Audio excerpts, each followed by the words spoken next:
This is Caleb. He's a sophomore on the wrestling team. The day before Caleb turns 16, he's hospitalized because his heart, lungs, and kidneys fail 5 weeks after he gets COVID. Monitors are placed on his body to track his oxygen and his heart activity. He's moved to the intensive care unit, or ICU, where he started on life support. One tube is placed through his mouth into his windpipe so that a ventilator machine can breathe for him. A second tube is placed through his nostril down his throat to give nutrients straight to his stomach. A third IV tube is placed in his neck to deliver medications more directly to his heart. And a fourth tube is placed up his penis into his bladder to help urine to drain out. His hands are gently and carefully tied to the bed to prevent him from pulling out his breathing tube if he wakes up, which is what any normal person would do. In this state, Caleb can open his eyes if you say hello. He might be able to squeeze your hand if you ask him to, but he can't talk, he can't think straight, and he might not recognize his own parents. Take a second and imagine what this feels like. I've been working in the intensive care unit as a doctor for about a decade, and although I didn't take care of this Caleb, I've taken care of a lot of other Calebs. The ICU can be a dehumanizing place. The world can be a dehumanizing place. But today, I argue that whatever you do, looking for humanity in the people around you will make you a better leader and a more fulfilled person. When we see each other as humans, we can better care for each other and promote justice. Now, I told you the ICU is a dehumanizing place. People don't look like people when they're on life support. In our efforts to save someone's life, we replace many of their body's functions with machines. A ventilator machine breathes for the lungs, a dialysis machine can do the kidneys job, an ECMO machine can replace the heart and the lungs.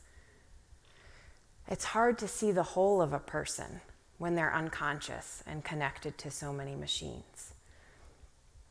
Now, some of this may be protective. As an ICU team, we have to focus on medical care no matter how tragic an illness. Think about this.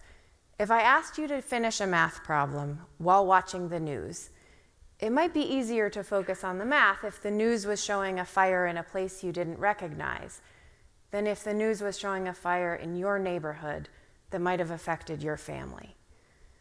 If we're overwhelmed by someone's story, we may not be able to care for them. But the opposite is also true, that medical training can focus us so deeply on fixing the body that we lose track of the person in front of us. Finding this humanity has gotten so much harder during the COVID pandemic. Outside the hospital, we've been isolated, scared, and stressed out. Inside the hospital, at the beginning of the pandemic, it felt like an upside-down world. The hospital lobby was deserted, quieter than I had ever seen it. For the first time, hospitals prohibited visitors unless someone's relative was about to die. But in the ICU, the halls were bustling with nurses, respiratory therapists, pharmacists, physical therapists, doctors, all desperately trying to save lives. Even though we'd worked together for years, we didn't recognize each other with masks and goggles on, so we made name tags out of duct tape and put them on our scrubs. In these frenzied hallways, I put on my protective gear and walked into each patient's room to examine them. Each room was deathly quiet. Each patient was unconscious, alone with the machines keeping them alive. The only sound was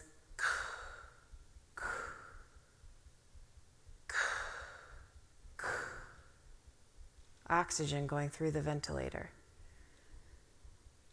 And then my colleagues and I noticed awful patterns.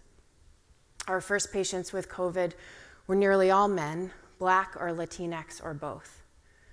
Across the United States, we now know that Black and Latinx Americans are more than twice as likely to be hospitalized or killed by COVID compared to their white counterparts.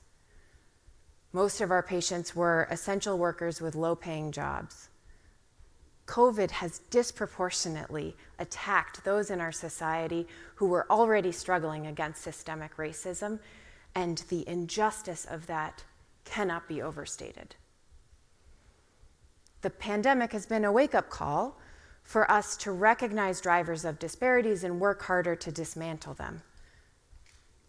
I hold the discomfort of being a white woman who has likely benefited from systemic racism that also drove my patients to the COVID ICU. And there, in the ICU, I have to focus on what we can do for each patient in front of us each day. So in the COVID ICU, we tried to honor people, even if we were losing them. One day, I held the phone up to a dying man's ear as his family said goodbye to him. His nurse and I cried quietly into our masks as we overheard his family talk about what a cheerful man he'd been, always with a wink and a smile. He was not that man now, on the ventilator at the end of life. But as painful as it was to feel his loss, it gave me comfort to know that he was with people, the nurse and I, who were moved by his life at the end. The next day, I held the phone up to another man's ear as he was actually recovering from COVID. He had just come off the ventilator. When his wife called, I explained that he was too weak to talk, but I'd hold the phone up anyway. And in a hoarse voice, he immediately whispered, "I love you, I love you, I love you, I love you," over and over again. What a privilege it is to witness love in this way. It gave me hope that we could help more patients recover with stories of their own. And both of these men reminded our team that every unconscious patient in our ICU is a person with loves, hopes, fears, and a story. And so even though the ICU can be a dehumanizing place, we can work to see each patient as a human being. Now, we ask our patients' families, what's their favorite music? And we play it in their room. We think it comforts them, and either way, it reminds our team that there's a person under the tubes and wires. For example, Caleb, from the beginning, his favorite music is 80s rock and heavy metal. Who knew? Even when our patients are unconscious, we explain things to them. We look families in the eye, and we speak honestly when we have to share bad news. For patients who are awake, I encourage doctors in training to kneel at the bedside to listen. Even this small gesture can empower patients to voice their concerns. And because of these efforts, we learn more about what each patient needs. We become better doctors because in addition to medicines and machines, we can provide care and comfort.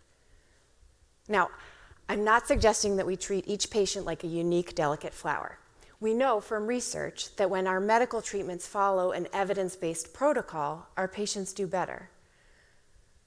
But protocols with no attention to the human who is suffering can be damaging too. Empathizing with our patients leads to better health outcomes, fewer medical errors, and better cooperation with treatment recommendations. So even as we follow best practices in medicine, we can and must recognize each patient's humanity. We can promote humanity in our society too. We can share data about disparities exposed by the pandemic. We can understand each of our roles in addressing inequality, and we can actively work in our communities to dismantle injustice. Justice has more of a chance if the humanity and dignity of each group is respected. When that humanity and dignity feels hard to find, I come back to a quote from 1897. In today's terms, John Watson said, "Be kind, for everyone you meet is fighting a hard battle." knowing that the people around us are people, truly people, with hopes and fears and challenges and dignity, that makes it harder to dismiss someone as having less worth or their mistreatment as being acceptable. The same is true for each of us. Part of looking for humanity around us means looking for it in ourselves too. To me, that means listening to yourself and what you love. Consider my case. After 11 years of medical training and 5 years as a physician scientist, I realized I wasn't spending as much time on what I loved. I am so excited about the basic science research that I get to do, which is about how bodies respond to viruses like COVID. But working in the intensive care unit during the COVID pandemic helped me realize that what truly fulfills me is trying to find our patient's humanity and take care of the whole patient. I want to get better at that. So, I'm moving on from the research lab. In fact, today was my last day, and on Monday, I start a new phase of training in palliative care. Palliative care is a branch of medicine that tries to understand people's hopes and fears when they get really sick and find a way for the medical team to do right by them. It works to take care of the whole patient, even in the ICU, even with limited options. That feels like the right path for me. If we don't follow our hearts in some capacity, then cynicism and burnout will block our ability to find and see each other's humanity. Let's turn the lights up a little bit, please, so that you can look at each other. I would like you to actually turn around and look at each other, please. Look at the people you know, and look at the people you don't know. And then not necessarily in this order, but look at the people you like and the people you don't like.